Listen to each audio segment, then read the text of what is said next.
So in the first round, we touched upon many specific aspects in which it came out very clearly that India has to become ready even more than we are now in terms of playing a leadership role in global affairs in this emerging new world order. So I want to go to that aspect in terms of India playing its leadership role in terms of punching its own weight, as Ram Madhav ji mentioned, as Professor Nalapat also mentioned. I want to ask each one of you, starting with Ram Madhav ji and then Dr. Nandakishore and finally Professor Nalapat, what does India need to change from the current state of affairs in terms of three things? One is mindset, second is institutions, and third is in the realm of technology and economics. In these three realms, what do you see as things that need to change going forward if India is to play its, what I could say is a fair role that India is? I mean, 100 years ago, I think uh, Ananda Kumaraswamy, the philosopher, asked the question, what has India given to the world? And he talked in terms of culture, philosophy, and the metaphysical things.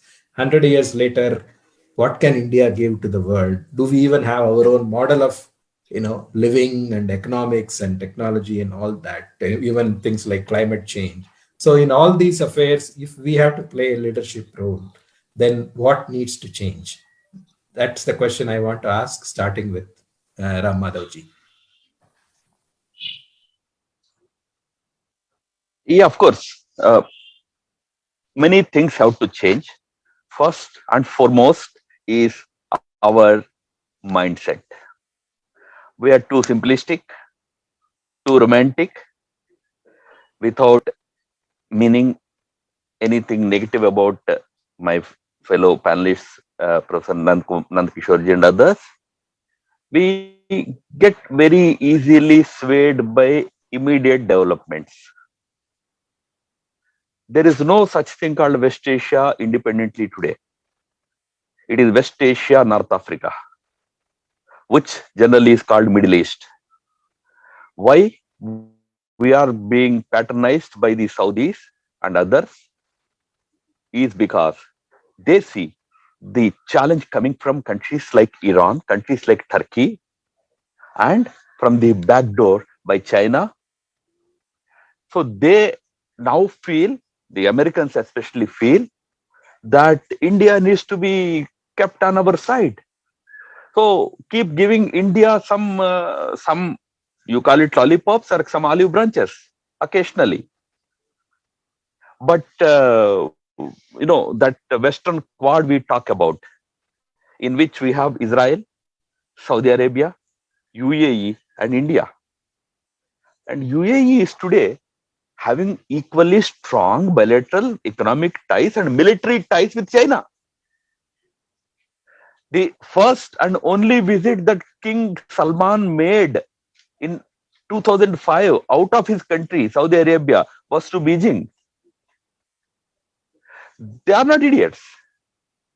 They know that they need to, balance the relationships on all sides. For you to come of age, you should be able to dictate things in this world. Are you able to dictate things in your neighborhood? India has to start from there. India has to play a much more proactive role in starting with neighborhood, starting with ASEAN, Indo-Pacific.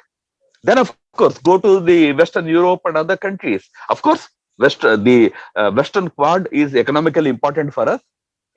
Out of that Western Quad arrangement, we are now going to have the first ever FTA, free trade agreement, with UAE under this government. 7 years, we have not signed a single FTA. Not even with Australia, not even with New Zealand, not even with a country like Sri Lanka. We refuse to do it. Finally, today, thanks to some individuals, we are able to move forward, and we are going to have an FTA, free trade agreement, with the UAE. That's why you have to lock countries into your bosom. You have to bring them into your fold. So relationships should be based on what you want. Are we clear as to what we want from West Asia? Are we clear as to what we want from the Arab world? Is it just money, or beyond that anything else is there? On these issues, India has to think seriously. India's challenge is North Africa also. We are nowhere in the picture. North Africa is a battleground for Arab powers on one side, Turkey, Iran, and China on the other side. So, this is a very complex kind of order that is evolving today. India needs to, first of all, set its priorities right. It has to decide what it wants to do in 10 years from now.